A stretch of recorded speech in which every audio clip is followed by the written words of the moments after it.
Bonjour, voici la suite de ce qu'on a commencé dans Jean chapitre 10, versets 14 à 16, où Jésus dit, je connais mes brebis et mes brebis me connaissent. On a vu la première partie, je connais mes brebis. Christ a une connaissance parfaite de ses brebis, que rien n'échappe à son contrôle. Mais maintenant, il y a la seconde partie, mes brebis me connaissent. Il y a deux choses à comprendre dans ce texte-là, de Jean 10, 14 à 16. Donc, ce qui est là, la connaissance du Christ par le brebis. Le Christ est Dieu, il connaît tout. Mais nous sommes des créatures, on découvre le Seigneur, on découvre le Christ. Notre connaissance à nous est une connaissance progressive. Elle est progressive avec le Seigneur. Mais qu'est-ce qui se passe? Ces connaissances passent par l'œuvre du Saint-Esprit. Les apôtres étaient avec le Seigneur pendant 3 ans de grâce de ministère avec lui. Mais ils ne connaissaient pas bien. Oh, les évangiles montrent beaucoup de faiblesses des apôtres.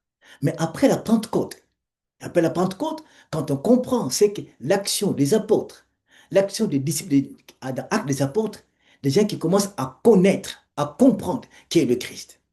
Pierre n'était plus Pierre avant la Pentecôte, c'était une autre personne tout à fait différente. C'est par l'Esprit Saint que les gens arrivent aller dans une dimension de connaître le Christ.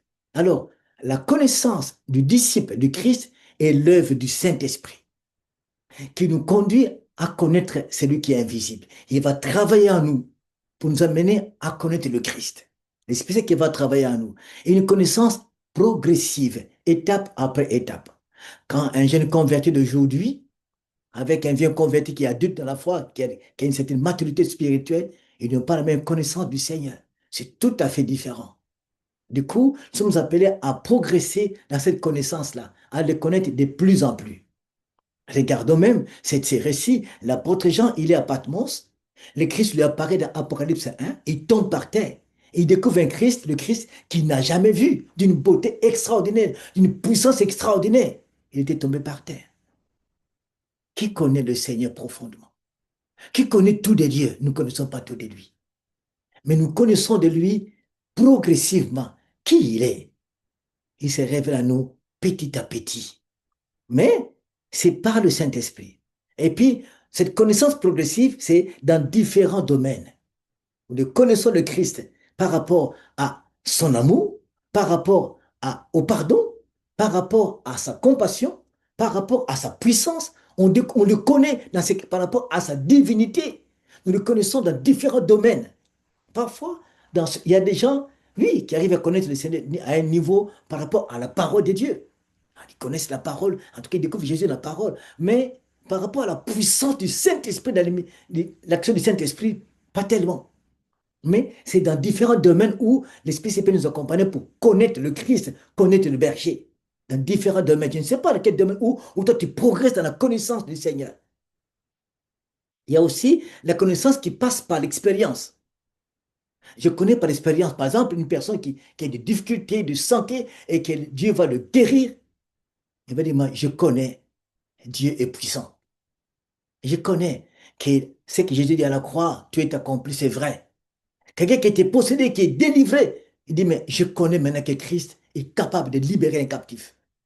Donc, j'ai entendu parler qu'il est venu libérer les captifs, maintenant j'ai vu qu'il libère les captifs. J'ai entendu parler que l'aveugle peut voir, maintenant j'ai vu l'aveugle voir. C'est ça, je connais celui-là, je connais le Christ. Ce qu'il est capable de faire, par l'expérience, par le vécu de la parole, par le vécu de ce qu'il a dit, je le vis, je commence à le connaître. Connais-tu le Seigneur? Ne reste pas dans la connaissance de quelques versets bibliques, oui, si tu arrêtes. Non, il faut aller plus loin. Dans quel domaine où tu dis que oui, oui, je connais le Seigneur. Dans ce point-là, oui, ça c'est le Christ. Dans ces dimensions-là, c'est lui. David peut dire, il connaît Dieu par rapport au pardon du péché. L'histoire de Bathsheba, il a compris qu'un Dieu qui pardonne. Un Dieu qui pardonne et c'est lui qui amène quelqu'un à revenir à lui. Quel Dieu magnifique nous avons. On me dit que oui, je connais le Seigneur. L'apôtre Paul dit que oui, je connais Dieu parce qu'il m'a pardonné. J'étais un assassin, un persécuteur. Mais voilà ce qu'il a fait de moi. Je connais ce Dieu-là qui pardonne le péché. Quelle expérience as-tu où tu peux dire, écoutez, moi, Je connais le Seigneur à ce niveau-là. Je commence à le connaître par rapport à son amour, par rapport à sa puissance, par rapport à sa compassion. Je le découvre. Je connais. Quand la Bible dit Dieu dit dans les rencontres de Moïse avec le Seigneur, Dieu déclare son nom, il dit, je suis Dieu d'Abraham, d'Isaac et de Jacob, il dit, Dieu compatissant, miséricordieux, lent à la colère, riche en bonté. Il a dit son nom. Est-ce que tout ça, mais pour le connaître dans sa compassion, dans sa miséricorde, dans cette dimension-là, on la connaît, il faut les vivre. Tu diras, oui, je connais. Quand tu connais seulement pour dire, tu ne connais pas. Connaître sans vivre, ce que tu dis, c'est fragile. On dit, oui, je connais Dieu est puissant. Est-ce que tu le vis? Est-ce qu'il a déjà vécu cette puissance de Dieu? Il dit que oui, je peux témoigner que oui, Dieu est terrible et puissant, peut faire des choses. Ne dis pas, mais vis. Ça se passe par l'œuvre du Saint-Esprit. Et c'est quelque chose de très, très important. Quand le Seigneur se manifeste à nous, et par expérience, on fait des choses extraordinaires. Connaître le Seigneur. Deuxième chose, quand je commence à le connaître. Quand je commence à le connaître. Première chose, la connaissance passe par l'œuvre du Saint-Esprit, lui qui nous amène. Mais quand je commence à le connaître, qu'est-ce qui se passe? On dit, je connais mes brebis me connaissent. Quand nous commençons à découvrir Jésus, nous sommes ce troupeau-là qui nous découvrons le Seigneur. Quand je commence à découvrir le Seigneur, il se passe un bouleversement dans ma vie. Il bouleverse ma vie. Je commence à le connaître, le Christ. Qui est-il? C'est pas un grand bouleversement. Premier chose qui va arriver dans ma vie, connaître, connaître et la connaissance de qui va impliquer le changement dans ma vie. Ça va commencer à me changer. Il est saint. Il veut que je sois saint. Il est amour. Il faut qu'il soit de l'amour. Il est Dieu de paix. J'aime la paix. Le connaître, c'est ma vie est bouleversée. Et ça implique ma vie au changement. Parce que je connais le Seigneur. Le bon berger. C'est lui qui est bon. C'est lui qui est merveilleux. Les connaître. Les connaître fait appel aussi à le servir. Et quand il va dire à Pierre, suis-moi. Quand je le connais, j'entends la voix du berger et je le suis. Je le sers. Plus je le connais, mon service passe de l'engagement à la passion. Je suis passionné pour le servir parce que je le connais. Je suis prêt à aller. L'amour de l'apôtre Paul, l'apôtre Pierre, avant la croix, il disait, je suis prêt à mourir pour toi. Il avait une connaissance pas profonde. Il était déterminé. Je suis prêt à mourir pour toi, même à la prison avec toi. Mais quand l'épreuve est arrivée, il a régné. Mais après la Pentecôte, quand il est arrivé à connaître le Christ, quand il était arrêté une fois par le Sanhédrin, il était en prison, il ne s'est pas lamenté. Il n'a pas régné Jésus. Et le Christ, et puis Dieu a envoyé un ange qui l'a libéré. Il était Pierre qui commence à connaître le Seigneur. Il était déterminé à le servir. Avec passion, avec amour. Parfois, quand le service est simple devoir qu'on m'appelle de faire servir à l'Église, c'est ma connaissance. L'intimité avec lui a encore quelque chose à arranger. Plus je le connais, regardez les apôtres, les choses vont changer, les choses vont, un engagement va arriver, une passion pour lui. On ne me dira pas, enseigne, prêche, exhorte, évangélise. Mais mon cœur va brûler parce que je connais celui-là en qui j'ai cru. Je sais en qui j'ai cru, comme dit l'apôtre Paul. Connaître, ça fait appel à servir avec passion. Connaître fait appel aussi à vivre pleinement pour lui. Vivre pour lui parce que je connais cet homme-là. Je connais ce Dieu-là. Il est magnifique. Je vais vivre pour lui. Connaître. Je ne sais pas. Depuis quand tu as connu le Seigneur? Et comment va cette connaissance? Est-elle progressive ou stationnaire? Et dans quel domaine où ça progresse? Et dans lequel où c'est stationnaire? Dans lequel où il n'y a presque pas grand-chose? C'est personnel. Connaître le Christ, c'est vivre pour lui. C'est marcher avec lui. L'homme de Gadara qui était possédé au nord-est d'Israël, quand Jésus l'a guéri, cet homme dit, je veux te suivre. À peine qu'il connaît le Seigneur, je veux te suivre. Plus on connaît le Seigneur, on le suit en se déconnectant du monde, en résistant à la distraction, à prendre du temps pour lui. Connaître, c'est s'asseoir et l'écouter.